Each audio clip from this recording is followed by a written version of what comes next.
This is almost overwhelming for me. I'm an Irish Lutheran from California.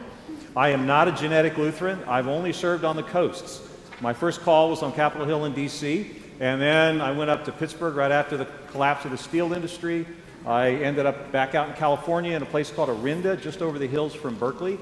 That community was 98% unchurched. Where I am now in Columbia, Maryland, which is between Baltimore and Washington, Howard County is approximately 90% unchurched.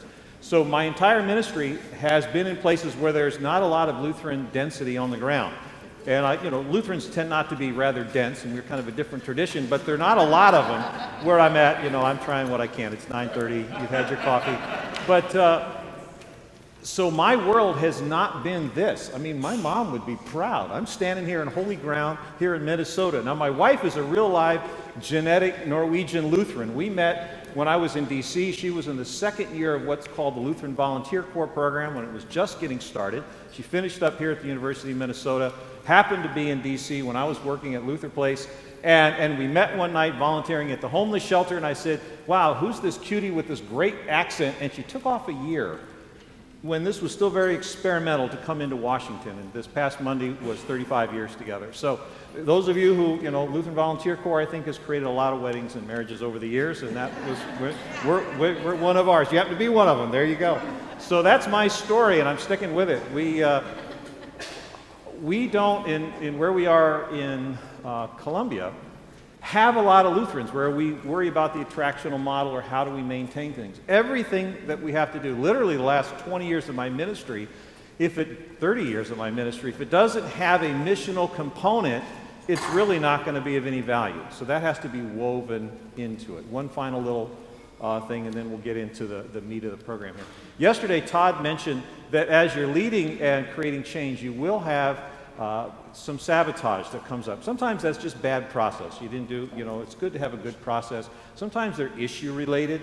Something can come up and bite you because it's differences of opinion, problems to solve around issues. But sometimes it's actual personality conflicts and differences.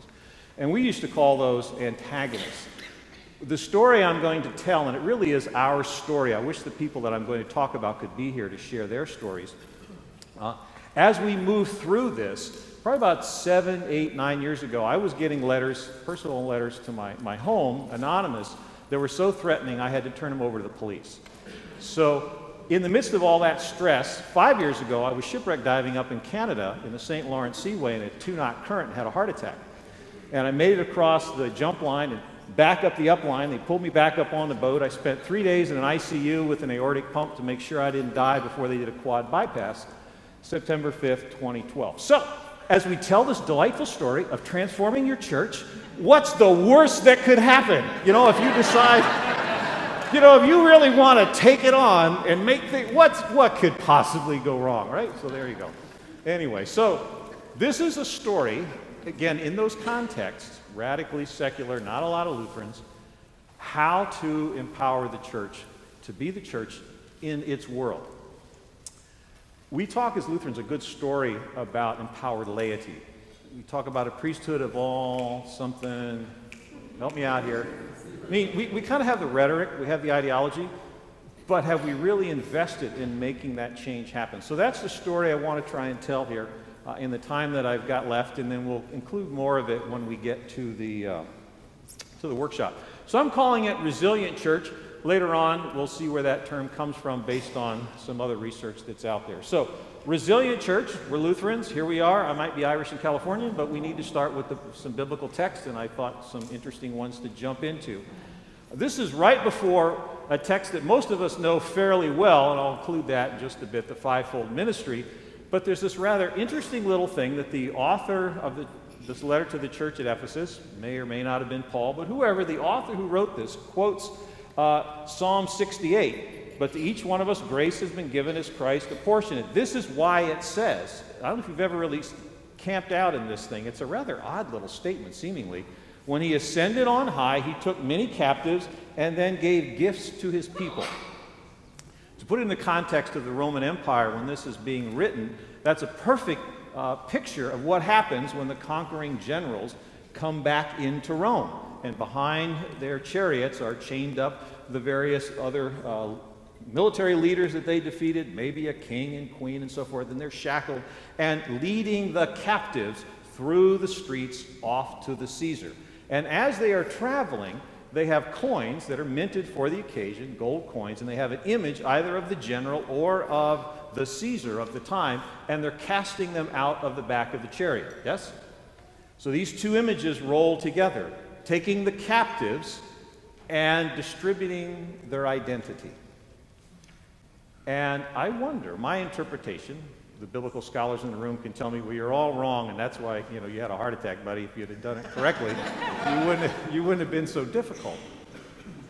When we think about Christus Victor from a Lutheran perspective, what has been captured? Sin, death, and the devil. Christ leads these off in captivity and distributes the image to that which would be known as the body of Christ. Because right after that comes the text that all of us know.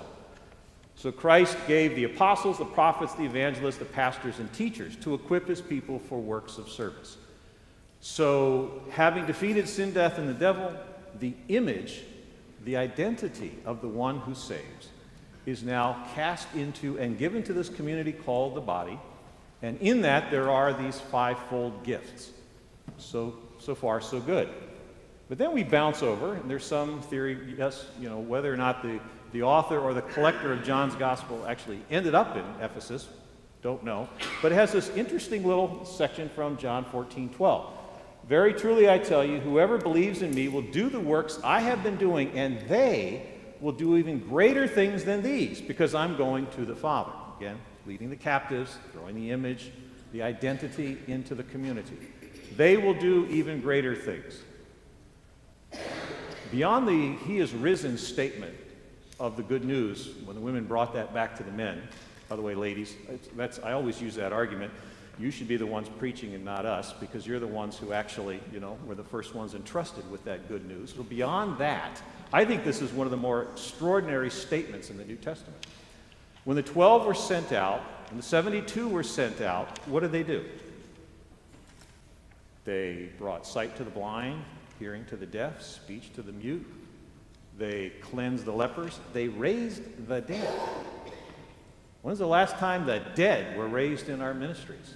Now, I am not a Pentecostal. I'm not a charismatic. I don't want you to suddenly get quite worried about that. I don't have white shoes, big hair. My background, I was a biochemist before I went to seminary, so I'm actually quite rational about all this stuff. But if you think about, here is this collection of gift set that's given to the body. And by the way, you're going to do the things along those lines, and who is the they is the question. Who's the they who should be doing that? And where is it that they should be doing that? And so why aren't we? Why haven't we been able to? These are the questions we began to explore about 10 years ago. What are the roadblocks? What are the boundaries? What are the barriers that are getting in the way? So here's my little analogy from the East Coast. This is an outline, and I think I asked which one of these is the laser? I don't have any sharks, but I got a laser. Very obscure reference. So here you have, this is Petersburg, which is south of Richmond, early 1865. This is the last major battle of the Civil War. And Lee has lined up here with this doesn't work that great, but the red line is Lee. The blue line is Grant. And this is a harbinger of trench warfare of the First World War. And there they are gathered. Now, Lee was running short on troops, but because it was trench warfare, as Grant kept showing up with more and more troops, though his line got thinner and thinner, he was able to stretch around, and they couldn't get a breakthrough. It's an important word here. They were not able to get a breakthrough into the territory. Eventually they would. They'd chase Lee's troops up the Appomattox River, and then he would surrender at the Appomattox Courthouse, and that would be the end of the war. All sorts of interesting things, as an aside, which I don't have time to get into. There are all these History Channel things on amazing German weapons at the end of the Second World War. The South was doing that sort of stuff also. They were inventing flying bombs to fly out of Petersburg onto the Union lines. A friend of mine who's an expert in this stuff, the South was testing torpedoes that could be fired underwater from their hand-cranked submarines, 1865. Pretty amazing stuff. But it didn't matter. They're stuck. Trench warfare. So General Burnside gets an idea. Why don't we bring some miners down from Pennsylvania and West Virginia? We'll dig a tunnel, we'll put a whole bunch of black powder up underneath the Confederate lines, light the fuse, and run away. Boom. You can go down there now and still see the crater. After the war, Lee would say, because of the carnage of that conflict and the loss of so many of his lieutenants and captains, he couldn't do his elegant maneuvering anymore because he'd lost so many people on the ground in the front lines who knew how to react when an opportunity presented itself. Those of you who are English people can tell me later, is this an allegory? Is it a simile? Is it an illustration, example? Is it a meme? I'm not real sure which one it is. But Grant had the same problem because when they blew a hole in the lines, let's go, gentlemen, they ran right down into the crater and they didn't have ladders. So they couldn't get back out. Now, the tragedy is these were what we would call African American troops. They were Negro troops known at the time and these were very brave men who had a whole different reason for fighting for freedom and liberty. And they are the ones who ran down into the crater. The Confederate lines rallied. They saw who it was. And in their anger, and it says there are lots of reports of this, they wanted to make sure that nobody got out of that crater alive. And all the troops were killed. General Burnside was relieved of command and sent home. So here's your first question. If you get a breakthrough, you invest in the life of your church, you as the leader, or either pastor or key lay leaders, roster individuals, and here we're getting a breakthrough. Things are beginning to happen. Do you have people on the ground who know what to do with it when it happens, except for you, and maybe a few people? And can you really make those breakthroughs happen in their world? You might in your own building, but what about outside the building? Nassim Taleb wrote a book just before the collapse of the economy in 2008 called Black Swan. And he detailed what happens when assuming steady state in organizations, particularly in companies. And everybody assumes all swans, what we do, we're a stable company, we meet a particular need, we're going to roll along, and everything's going to work fine, except if you maybe have a black swan. What do you do with this when you have something happen? He wrote a follow-on book called Anti-Fragile. And he said essentially there are three dynamics that go on in institutions. That they are much more fragile than they think they are, or they are robust, or you design anti-fragile. And anti-fragile is where I get to with this idea of resilience. Fragile. How many here ever rented videotapes, VHS videotapes from Blockbuster? All right, we're going to do this generationally. Do you remember when they switched over to DVDs? Do you remember when Netflix came out? You could order it, but you still had to wait. So you still went down to Blockbuster. You could stand there and look at all the latest releases and go home. And once it became streaming, how long did Blockbuster last? The technology was there to now all the things you wanted to see, and Blockbuster is gone. They thought they were a steady state. They were meeting a need. You see the implications yet for the church, brothers and sisters? They assumed that they were less fragile than they actually were, and they collapsed. Then you get things like robust. And if we build it strong enough, there are some industries that probably will persist. We'll always need haircuts. Funeral homes will probably always exist. Waste management, you know, that bag of stuff I put on my curb or whatever needs to go somewhere. As much as I try and recycle, there will be that. 15, 20 years ago, the question was, if you disappeared, would your congregation, would the neighborhood notice? So let's build a robust ministry. We got about that in Columbia. We opened our doors to all sorts of things. We probably have the only day camp for kids with autism in the state of Maryland.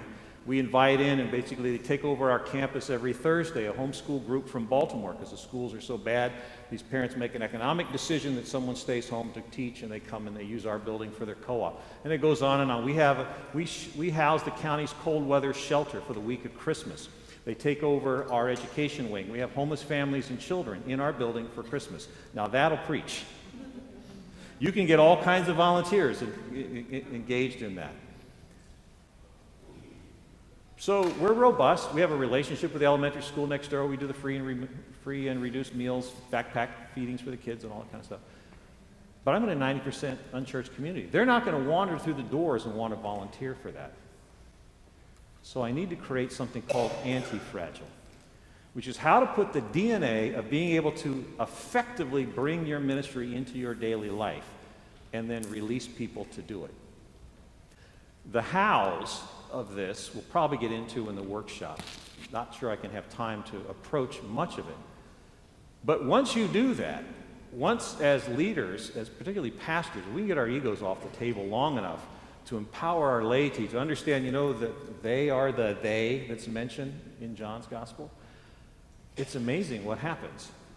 And I've got a little bit of time. How much time have I got? I haven't been looking at you. 2.5. 2.5 minutes? All right. I only have one story. Thought I had a lot of them, but this is going to be my expansion time. I got all kinds of stories. What's the best one to do? I'll do 2 real fast. We were just getting involved in this 2.5 years ago. Mary was visiting family in Wisconsin for Christmas, saw a car go off the road in front of her, flip over and roll several times. It's upside down on its roof. She calls 911, gets out of her car, goes down there. The person is hanging upside down by the seatbelt. She reaches through and holds the person's hand and says, "I will pray with you until the first responders show up." And there she sat in Wisconsin snow and ice while gasoline pooled up around her praying for this person. 5 years ago, I didn't have members like that. His name is Mark. He's a Special Forces vet. 9 combat missions to the Middle East. Came back, massive PTSD. Met his wife in the Green Zone in Baghdad, where they dated. She's an Army nurse. He called me on a Friday. A friend of his had taken his life. He's lost more friends to suicide since coming home than he lost in combat in Iraq and Afghanistan.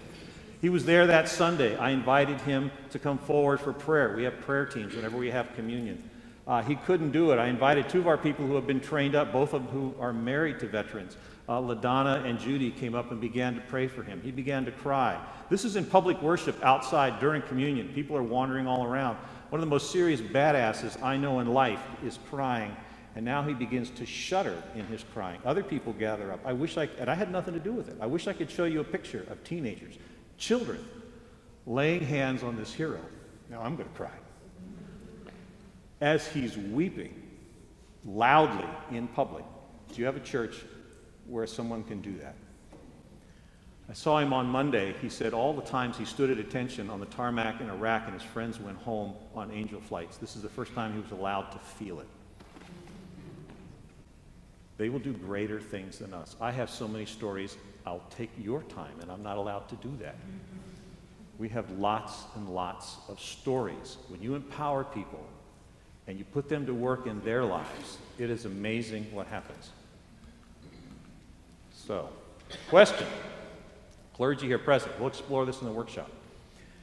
Can they train and release laity with an understanding such will likely do greater things than them? Your lay people will have more amazing experiences than you will. Those sacred moments. Can you release them honestly to do that? Laity. Can they embrace that Jesus meant them when he said they will do greater things than him? I think I'm done now. Red card.